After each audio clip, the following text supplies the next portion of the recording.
こんにちは。脂肪吸引メインで行っている森脇慎です。今回は脂肪吸引のメリット、デメリット、リスクや副作用、ダウンタイム、手術前後の過ごし方まで全て解説していこうと思います。この動画1本見るだけで脂肪吸引で気をつけることのほとんどが網羅されていると思うので、脂肪吸引の施術を検討されている方、または受けた方などはぜひ参考にしてみてください。それではまずメリットから紹介していこうと思います。脂肪吸引のメリットは何といっても一度で確実に気になるところの脂肪を取り除けるというものです。近年、ダイエットの方法は多種多様で、食事や運動だけでなくて医学的な薬を使った方法やお腹に巻いて高周波を流して痩せる方法、注射で痩せる方法など多種多様なダイエットメソッドが存在します。ただ、この世の中で一番確実に気になる部位の脂肪を取り除けるのは脂肪吸引一択です。これに関しては最強のダイエットメソッドの一つだと思うので、そこが圧倒的なメリットですね。さらに脂肪吸引ではただ単に気になる脂肪を取り除くだけではなくて、より筋肉の構造を浮き立たせたいとか、解剖学に基づいたボディデザインやフェイスラインのデザインができるので、そういったところもとても魅力の一つだと思います。デメリットです。脂肪吸引はもちろん最強のダイエットメソッドなのですが、その分デメリットも多く存在します。簡単に挙げると、まずダウンタイムが長い、リスクがある、費用が高い、などが挙げられますね。ダウンタイムとリスクに関しては、後ほど詳しく説明していきます。費用が高いことに関しては、手術になるので、費用がどうしてもかかってきます。例えば、顔の脂肪吸引の相場は20万から60万円程度のことが多いと思いますね。手術をするだけでなくて、手術後のアフターケアとかも、脂肪吸引の場合には大事になってきます。そういった点も考えて、どうしても脂肪吸引は費用が高くなってきます。また、器具なども高く、例えば、当院で使っているベーザー脂肪吸引などは、1台1500万円程度するものです。他にも、様々な麻酔薬や加入入れの管など、いろいろな器具が必要なので、どうしても費用が高くなってきます。ダウンタイムについて紹介していきます。一般的なダウンタイムは、腫れ、内出血、神経麻痺、水が溜まる、拘縮です。それぞれ解説していこうと思います。まず脂肪吸引は脂肪層という脂肪細胞が集まっている層にカニューレを挿入して、そこをカニューレを前後させて脂肪を吸引するという処置です。そのため出血や他の組織を傷つけてしまうリスクはあります。そういった点で腫れや内出血はカウンセリングの時は絶対に出るという風に説明させてもらっています。こちらが術後1週間の状態です。このように紫色の内出血や1週間だと黄色くなってきているのがわかると思います。この黄色くなっているのが徐々に1週間から2週間かけて治っていって、腫れや内出血は引くと思っていてください。ただ、太ももの前週の脂肪吸引などはかなり脂肪量もたくさん取れて出血も多いので、もしかすると 2,3 週間腫れや内出血が持続する場合もあります。ただ、腫れや内出血は絶対に引いていきます。次に神経麻痺です。例えば顔の脂肪吸引では顔面神経の広角歯というのがこの口の横に走っています。それをカニューレでつっついてしまったり、チュメセント液の管でつっついてしまったりすると、術後に口が開けづらいという症状が出る時があります。他にも、例えば太ももの脂肪吸引で浅い層を攻めた時にカニューレが当たって、一定数皮膚の感覚がピリピリしたり、感覚が少し鈍いなども起こる可能性はあります。ただし、例えばここの顔面神経などは当たっているだけであって切断しているわけではないので、術後必ず回復していきます。大体の方が術後1ヶ月程度ではもうほぼ症状はない状態になります。なのでそこは安心していただいて大丈夫ですね。例えば大事な神経というのはもっと脂肪層よりも深いところに走っています。脂肪吸引の加入入れの先端は尖っているわけではなくて鈍い管になっているので、切断するというのは普通に考えてはありえません。次に水が溜まるというのはですね、脂肪吸引の直後なんですけど、例えば二の腕とかだと、ここら辺に術後、ぷかぷかと水が浮いているような状態になる時があります。腫れや内出血と同時にそういった水が溜まる現象が起こった場合は、水を抜く処置を行うこともできます。もちろん、抜かなくても徐々に吸収はされていってるんですが、ダウンタイムを短くするという観点では、抜いてあげた方がより迅速だと思います。そういった場合には、もし、ぷかぷかと触るものがある場合は、伝えていただければ、処置はできます。最後に拘縮ですね。拘縮がこのダウンタイムの中で一番長いです。脂肪層を吸引して空洞になったところを埋めようとする反応が僕たちの体の中では起こります。その時に、繊維化といって、いろいろな細胞が集まってきて、そのところをしっかりと固定しようとします。その繊維化の拘縮が終わった後、組織がピタッとついて脂肪吸引は完成となります。だいたい1週間前後から硬い感じが触るようになってきます。例えば顎下ではここがボコボコした感じになったりします。それが1ヶ月がピークで強くなります。なので術後1ヶ月の写真などを見ると、少しここにボコッとしたものが触ったり、二の腕とか、またお腹なども強く出るので、そういったところはかなり硬い症状として出る可能性はあります。その硬直ですが、絶対に治るので、3から6ヶ月かけて徐々に治ってきます。これ、もしかして脂肪吸引の失敗なんじゃないのと思って焦ることもあるとは思いますが、ほとんどは硬直なので、そこは安心してくださって大丈夫です。次にリスクについて説明していきます。今回はアメリカの美容外科学会 ASAPS から脂肪吸引のリスクについての一覧を持ってきたので、それを説明してやろうと思います。まず、麻酔のリスクですね。次に内出血。次にカニューレの管の先行。皮膚の感覚麻痺。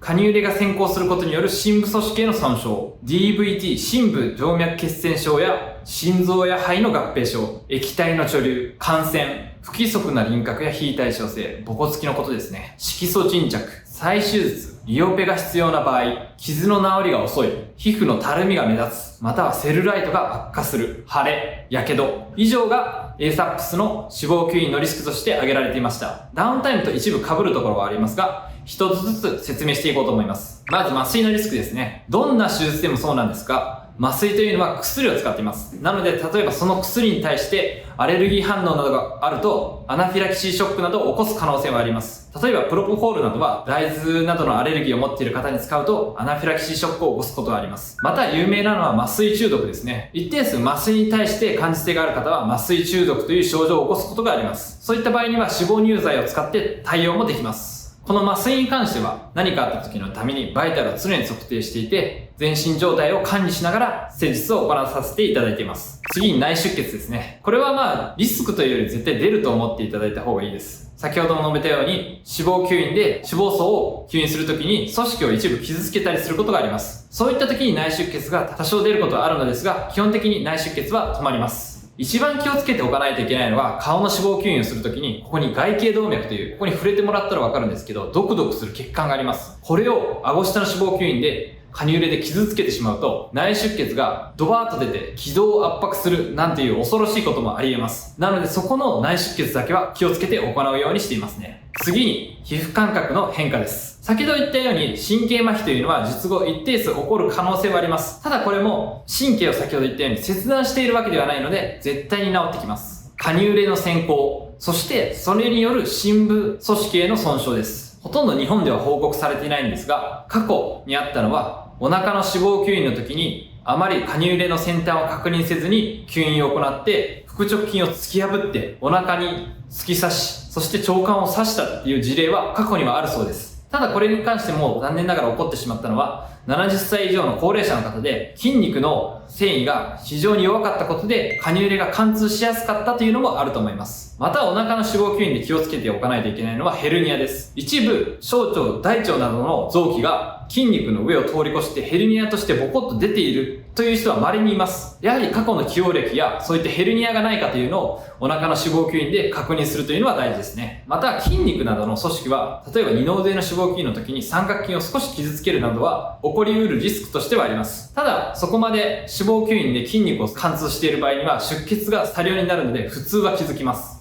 次に深部静脈血栓症および心臓や肺の合併症です。これは特に海外で施術を受ける方には要注意のことです。例えば最近では韓国で脂肪吸引を受けるなんていうのが流行ってきています。例えば太ももの脂肪吸引全集を行った次の日やその次の日に飛行機にフライトするなどをすると、この深部静脈血栓症のリスクはかなり上がってきます。深部静脈血栓症というのは足の静脈に血栓という血の塊が詰まってそれが肺にポンと飛んだりあるいは脳に飛んだりして起こります。有名なのはエコノミー症候群ですよね。一定数足を動かさずに置いておくと血が固まりやすく、それが急に動いた時にポンと飛んで肺が詰まってしまうと息ができなくなって死んでしまうという現象が起こります。これは非常に怖いものなので、やはり韓国などで手術をする方は要注意で気をつけた方がいいと思います。また心臓や肺の合併症なんですが、先ほど言った深部静脈血栓症による肺血栓塞栓症の他にも脂肪吸引ではかなりの脂肪量を取るとそれに伴って出血も起こります。そういった状態で輸液をするので、体の中のバランスとしてはかなり状態は薄まっています。その状態で例えば高齢者の方は出血が肩で水を入れてしまうと水分過多になって心臓に戻ってくる水の量が大きくなって心臓にかなり負担になるなんていうこともあります。なので心臓などに既往歴がある方は絶対にドクターに伝えておく必要があると思いますね。またこの深部静脈血栓症なんですけど、やはり女性の場合ではピルを内服している方なども多いと思います。そういった場合にしっかりと侵襲性、あるいは脂肪吸引の量が取れる施術では吸薬をしっかり行うことも必要です。頬や顎下の脂肪吸引の場合はそこまで出血はしないので、僕はそのような場合はピルの吸薬指示は特に伝えていません。ただし、例えばお腹とか太ももを全周脂肪吸引するときにはピルは吸薬するように伝えています。それを例えば韓国で行うとなると、なおさら休薬もせずに次の日に飛行機で帰るなんていうことをするととても危険なので、しっかりとそこら辺は確認して行う必要はあると思いますね。次に液体の貯留です。これはさっき言った水が溜まるというものなので、リスクというよりはダウンタイムですね。なのでこれは溜まった状態があると抜くことは可能です。次に感染です。脂肪吸引単独の場合は感染はあまり気にする必要はないと思います。例えばですけど、カニューレの管を入れるこの傷のところですね。下音であれば耳の下、顎下の合計3箇所なんですけど、そこからばい菌が入って、やや傷跡が感染するというのはリスクとしてはあります。ただし、全身に細菌が回って、敗血症とか敗血症性ショックを起こすまでになるケースはかなり珍しいと思います。ただし、ここで注意しておかなければいけないのは、脂肪吸引では感染は一般的に少ないですが、脂肪注入となると、この感染のリスクをかなり気をつけて施術を行う必要があります。この取った採取した脂肪にもし細菌が混じっていて、それを例えばお胸に入れたりとか額に入れたりすると、そこに感染した細菌が定着して一気に広がってきます。そうなるとせっかく入れた脂肪をもう一回出して、そこを洗ってあげて感染を除去するというのも必要になります。またそういった場合には、最悪の場合、その入れた脂肪から感染した細菌が血液に回って全身に細菌が広がる敗血症をきたす場合もあります。なので脂肪吸引と同時に脂肪注入を行う場合には、この感染に気をつけて施術を行っていますね。もちろん脂肪吸引を行う場合でも予防的に抗菌薬の投与を行わさせていただいています。次は不規則な輪郭や非対称性ということで、ボコつきですね。これはリスクとしては一番気をつけないといけないものなので、絶対に抑えておかなければなりません。脂肪吸引というのはやはりカニ入れというものを使って操作して行うので、一定数脂肪のムラが起こる可能性があります。ここの脂肪層はしっかり取れているけど、こっちの脂肪層は余っているなんていう状態が出る可能性はあります。これに関しては脂肪の硬さだったり柔らかさだったりももちろん関係するんですが、一番はそのドクターがどのように脂肪吸引を行うかによっても変わってきます。僕の場合、例えば二の腕だとかなり浅い層まで攻めます。そうなるとやはり術後のボコつきなどのリスクも当然増えます。ただ無難に吸った場合はそういったボコつきなどのリスクは出ないですが、術後の満足度などは下がる可能性もあります。なのでそこに関してはしっかりとカウンセリングをして、攻めるとやはりリスクも上がるということを説明させていただいて、どこまで取りたいかっていうのを聞くようにはしています。また、これに関しては手術者の技術というところも大きくなってきますね。僕はボコつき対策としてフェザリングバーという脂肪を慣らす道具があるんですが、それを他の人のおそらく5倍から10倍ぐらいはかけていると思います。そうすることによって浅い層を攻めたとしても脂肪を慣らすことが可能なので、ちょっと時間がかかってしまうんですが、怠らないようにして術後のリスクを減らしていますね。色素沈着です。これに関しては脂肪吸引で起こるリスクとしてはあり得ます。例えばふくらはぎの脂肪吸引などでは、狭いスペースにベーザーという熱をかけて脂肪吸引をして傷跡が色素沈着になる可能性もありますが、脂肪吸引を行ったところがやや赤くなったりする可能性もゼロではないです。そういった色素沈着のリスクなどももちろんあります。ただそのような場合には色素沈着を軽減するクリームなどを出させていただいて経過を見させていただいています。再手術が必要な場合です。これに関しては先ほどのボコつきや、あとは取り残しなどが可能性として考えられます。脂肪吸引をしたけどやっぱりちょっとまだ気になる部位があるなんていう時は再手術の可能性もあります。最近では当院では修正の脂肪吸引の相談も数多く受けているので、例えば単位で取ったけどあまり満足していないとか、ここボコつきが気になるという症例も数多く見てきました。やはりしっかりとドクターとカウンセリングの時に話し合って、どこまで取りたいか、どういった形になりたいかっていうのを理想を伝えた上で、その理想になる場合もありますが、どうしてもならない場合っていうのも考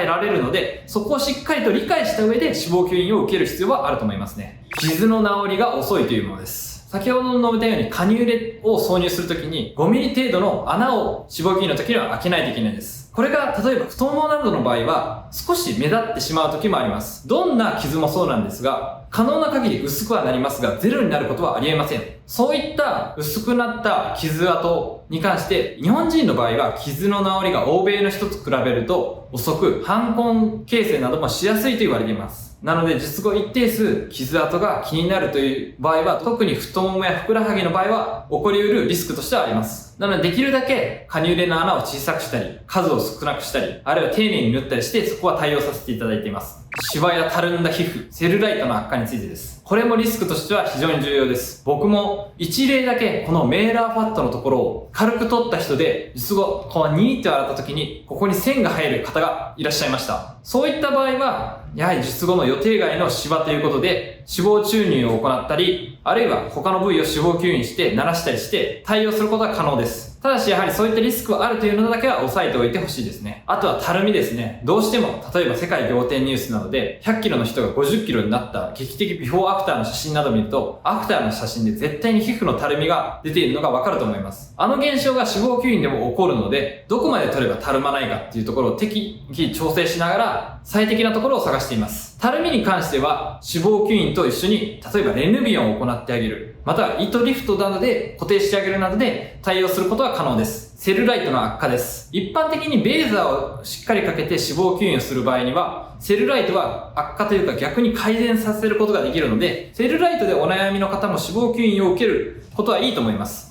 ただし、脂肪吸引のカニューレを適当に操作してポコつきなどを作ってしまうと、セルライトは逆に悪化します。そういった点でもしっかりと経験のあるドクターに脂肪吸引を行ってもらうのが大事だと思いますね。腫れです。これに関しては先ほどダウンタイムのところでも説明したように一定数出ます。ただし絶対に治ってくるので、そこは安心してください。最後に火傷ですね。これはベーザーを使っている脂肪吸引では起こり得るリスクとして必ず押さえておいた方がいいです。火傷に関しては僕は出ないようにベーザーのかける時間を可能な限り少なくして、さらにベーザーの出力も下げて行っています。そうすることによって火傷は起こりにくいのと、あと皮膚の浅いところを攻めすぎると起こるので、そういったところも注意しながら行っています。カウンセリングで手術前に大事なことを説明していこうと思います。採血、カウンセリングなどで必要なことは全て伝える。食事と運動を適宜バランスのいいものにする。休薬指示のあるお薬などはやめる。こういったことが大事になってきます。まず採血ですね。脂肪吸引は先ほど言ったように侵襲性の高いオペです。なので、いざという時に対応できる、または何か基礎疾患がある場合には、行うのを中止した方がいい施術の一つです。なので、しっかりと手術前に全身の状態を確認するために採血というものを行わせていただいています。また、感染歴や血液凝固系などの異常、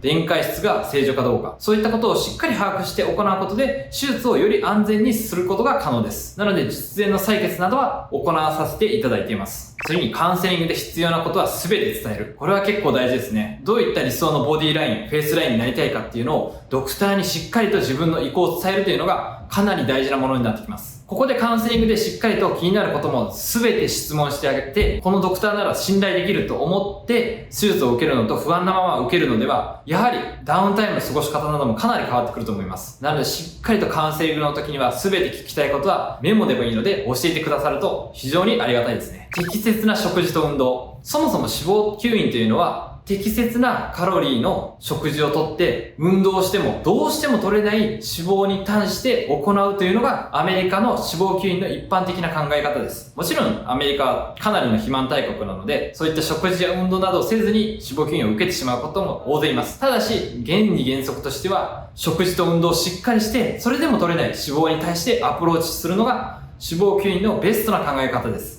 なので手術前に取りたい部位があったとしてもしっかりとバランスのいい食事をとって運動もすることで手術後の仕上がりなどにも影響してきます。また、いい栄養を取るというのは非常に大事で、しっかりとした栄養を取ることで術後のダウンタイムの軽減だったりとか仕上がりにも影響してきます。最後、休薬指示のお薬などはやめるというものですね。これに関しては、例えば一番多いのはピルですね。太ももの脂肪吸引とかお腹の脂肪吸引、出血が多くなるところに関しては術前術後で1週間は控えるように伝えています。なのでしっかりとそういった起用歴や内服薬などをドクターに伝えていただいて、この内服薬はダメっていうのを指示させていただくので、そこはしっかりと守っていただく方がより安全に手術を行うことができます。最後に手術後の過ごし方についても説明していきます。圧迫バンドの固定、適度な運動、食事、サプリメントの補強、マッサージ、腫れ内出血の予防、血栓の予防、感染の予防などがあります。それでは一つずつ見ていきます。まず圧迫バンドです。これに関しては手術後1週間はつけるように勧めさせていただいています。もちろん次の日から仕事などもある方は多いと思うので、例えば顎下だと手術当日つけていただいて、どうしても次の日仕事に行く場合は朝外して日中は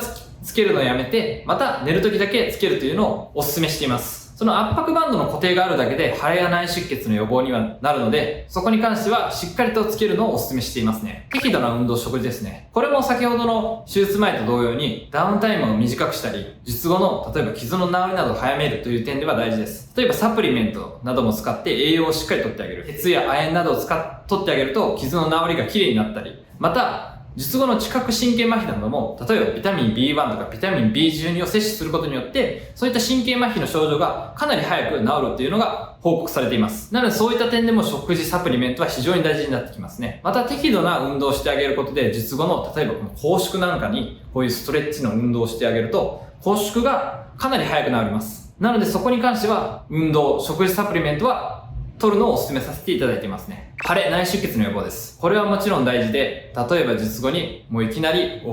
あったかいお風呂に浸かってしまう、お酒を大量に飲む、激しすぎる運動をするなどは控えておいた方がいいです。特に術後1週間のところはその3つを控えてもらうだけでも腫れ内出血はかなり予防できます。次に血栓予防。これに関しては先ほど言ったようにピルをすぐに再開しない、飛行機にすぐ乗らないなどは必要になってきますね。最後に感染予防です。脂肪吸引で感染するリスクとして一番あるのは、例えば手術終わった1週間以内にプールに行くなどはかなり危険です。プールというのは水の中に大量に細菌がぷかぷか浮かんでいる状態です。そこでプールなどに入ってしまうと、その傷口から細菌がたくさんある水が体の中に入ってきてしまい、最悪それが血流に乗ると、先ほど言った敗血症などになる可能性もあります。なので術後1週間や2週間はプールに行くのはなるべく控えた方がいいですね。最低でも1週間はやめるようにしましょう。今回は脂肪吸引のメリット、デメリット、副作用、ダウンタイム、手術前後の過ごし方までを全て解説していきました。ここまで見てくださった皆さんはかなり脂肪吸引についての知識がしっかりとついたと思うので、その状態でカウンセリングに行くことでよりドクターとスムーズに話すことができて、脂肪吸引の理解も深まると思います。僕のインスタグラムなどでは症例も投稿しているので、よかったらそちらも参考にしてみてください。今後も脂肪吸引の動画を定期的に上げていくので、チャンネル登録といいねもよろしくお願いします。それでは。